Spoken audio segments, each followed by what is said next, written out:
Family and fellow soldiers, I'm the Professor, and this is the Moment of Truth. You know, the way that these immigrants keep getting exposed, the black media might as well start calling itself Tether Watch. That's essentially what it is. You got all of these failed foreign fleers who are coming to the United States, and when they get here, what's the first thing that happens? They continue the same behavior that caused them to have to flee in the first place. Today, we're finally going to talk about Representative Sheila Cherfilus-McCormick from Florida, though she ought to be called Sheila Cherfilus-McCormick, because that's what she is. A federal grand jury in Miami returned an indictment charging her and several co-defendants with stealing federal disaster funds, laundering the proceeds, and then using the money to support her 2021 congressional campaign. According to the indictment, Cherfilus-McCormick and her brother both worked through their family healthcare company on a FEMA-funded COVID-19 vaccination staffing contract in 2021. In July 2021, the company received an overpayment of $5 million in FEMA funds. The indictment alleges that the defendants conspired to steal that $5 million and routed it through multiple accounts to disguise its source.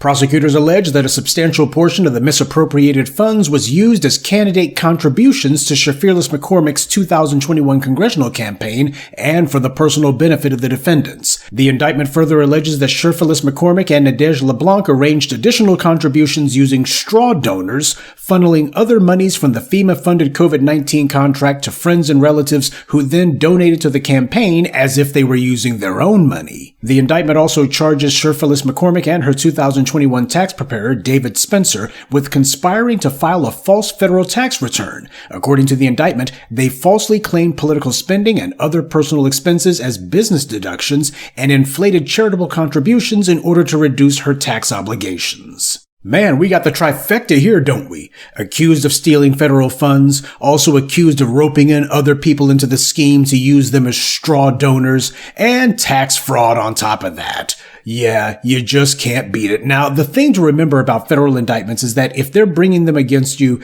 that basically means the federal prosecutors are confident they already got the goods on you. And yes, the Orange Man brought charges against Letitia James, but as I explained, her charges got thrown out on the exact same basis that Trump's own federal case was thrown out. And while it's true that a DOJ run by Pam Bondi and influenced by the Orange Man is very prone to bring trumped-up charges, pun intended, against people, it's also true that given her background, these charges have the ring of truth to them. Now, this indictment makes it clear that this alleged scam was a family affair. She had her own brother in this, as well as other people that she knew. Now, I have to wonder, is there anything in her past, any statements she might have made that would support the assertion that her personal ties are the single most important thing to her, especially in her capacity as a member of Congress? Well, there was an article and an interview done with her on the website Caribbean Today back in 2022, shortly after she got elected, and they were celebrating and gushing her victory as if they were the ones who had a representative in Congress. And when you read the article, you understand that's exactly what happened.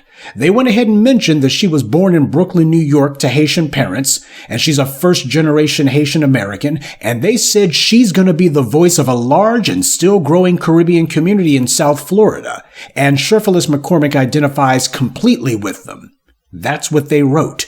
She was born in the U.S., not in Haiti, but she identifies completely with them. The key word there being completely. Not my words, theirs. So she's not a representative for black Floridians. Hell, she's not even a representative for Florida, period. She's a representative for Haiti. Their words. Quote, "My Caribbean-ness has always been a part of my identity. We always sent money back home." Back home? This woman is a first-generation Haitian-American, remember? She was born in New York, not in Port-au-Prince, and yet she calls Haiti home. And this is something she did throughout this interview, by the way. Quote, "Family-centeredness, taking care of family here and at home, has always been important. So it's important to me to serve the community that I grew up in." There it is. She draws a distinction between the U.S. and Haiti. She calls the U.S. here, but she calls Haiti home. And she said that it's important to take care of home. Home being Haiti. This is it too early to say was a sitting member of Congress? And here she is saying she wanted to get into Congress so she could take care of Haiti. This woman has zero attachment to the FBA community at all. She wanted to be in Congress to serve the community she grew up in, but she makes it clear that community is not the foundational Black American community. In fact, it's not even the Black American community, but rather Haitian immigrants. To her, that's her community. Haiti is her home. The article also said that one of the Congresswoman's greatest concerns is how Black immigrants are treated. She noted that not everybody at the U.S.-Mexico border are Haitians, but all Black people are lumped into one category, Haitian. So we have this Haitian woman who's upset that all of these Black illegal aliens that we saw being horsewhipped by Border Patrol agents trying to cross the border illegally, she's upset that they're being classified under the flat definition of Haitian. She wants to make it clear that not all of them are. So we're not the only ones delineating ourselves as what this proves. Tethers like this Cherfilus woman are doing it too, but she and her ilk will be the first ones to whine at us whenever we say, hey, we're separating ourselves from the Tethers. In fact, she makes it clear she's not even thinking about Black people from the Caribbean either. All she's thinking about is specifically Haitians. She does not mention us at all, and yet when she's in front of the cameras, she'll be trying to palm herself off as being one of us, and she'll act like we've got some sort of stake in her problems.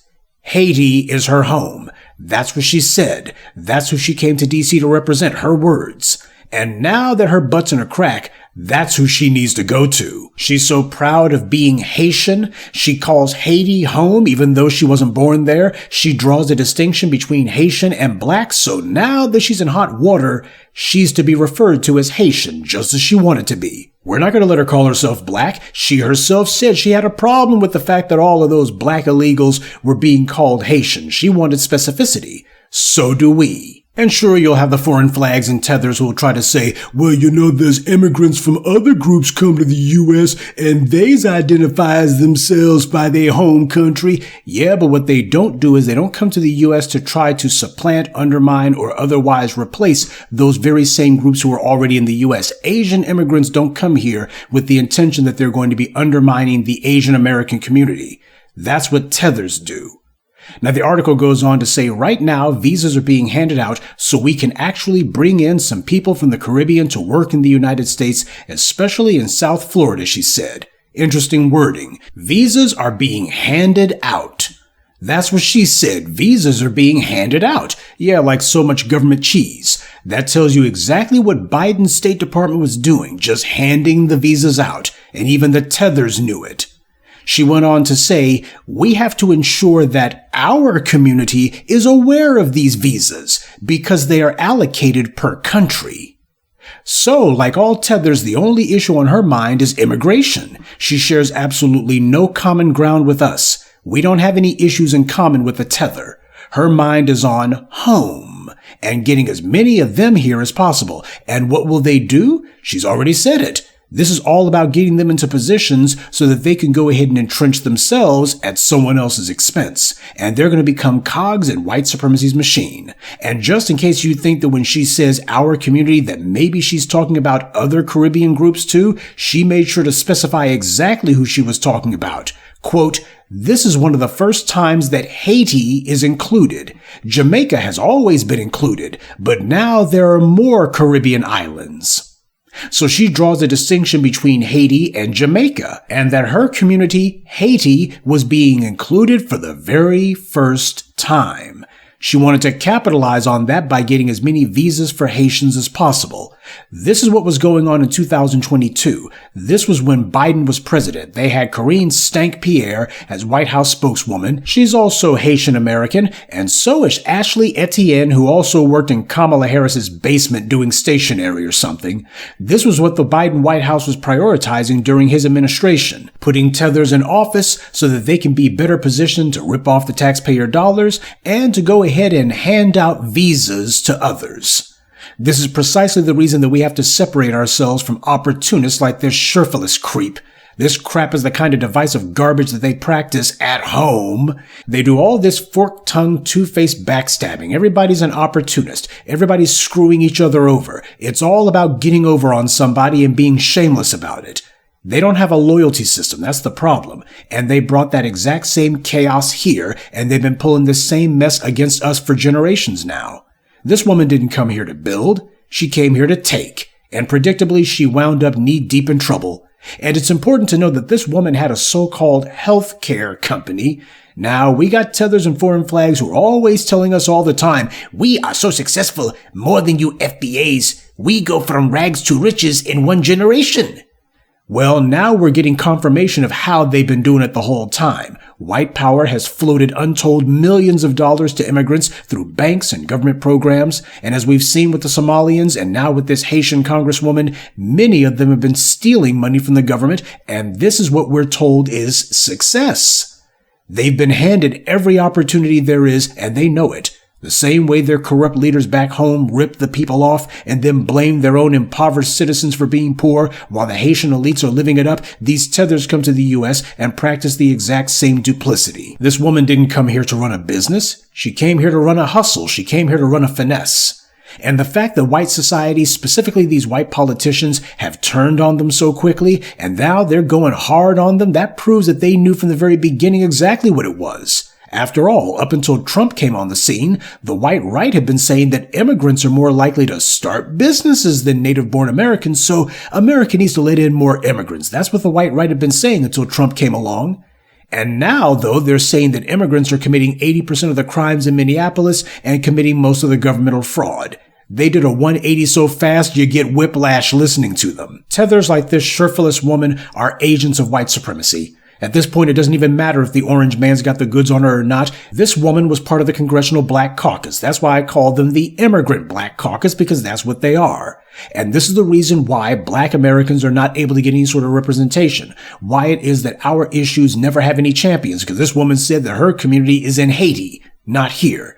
She didn't come here to represent Black Americans. She came here to represent Haitians. And white supremacy went ahead and gave her a platform and made sure to prop her up, make her prominent, and they did all the most to help her out, and this is what it turned out to be. These tethers could not operate or have anything without white power handing it to them. They didn't get anything from home. They got nothing at all, and yet that's who and where they're loyal to. A foreign country. Not my words, hers. She's the one who said that Haiti is home. Well, for foundational Black Americans, this is home. Not Haiti, not the Caribbean, not Africa, or anywhere else. That's the reason why we built it up and fought for it. And that's the reason why she fled here. We owe it to ourselves to have actual representation, real representatives, people who are worthy of us, honorable people, people who stand.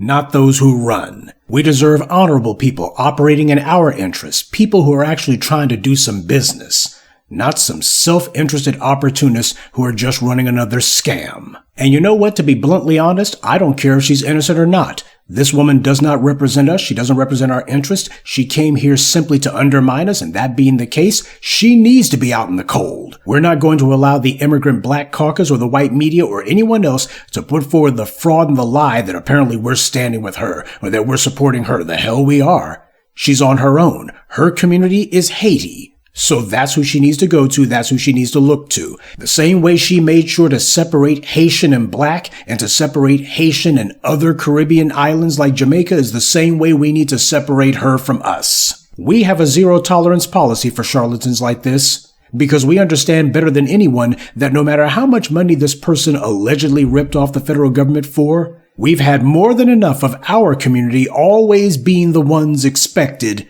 to pay the price. Good day, and be one. I'd like to take a moment to mention some of our contributors. John Harvin, Lamont Robertson, Latravia Lawson, Sakina Collins, and Kenneth Johnson. Salute to them and thank you to everyone for listening, liking, and sharing this message. Black empowerment only exists because of you.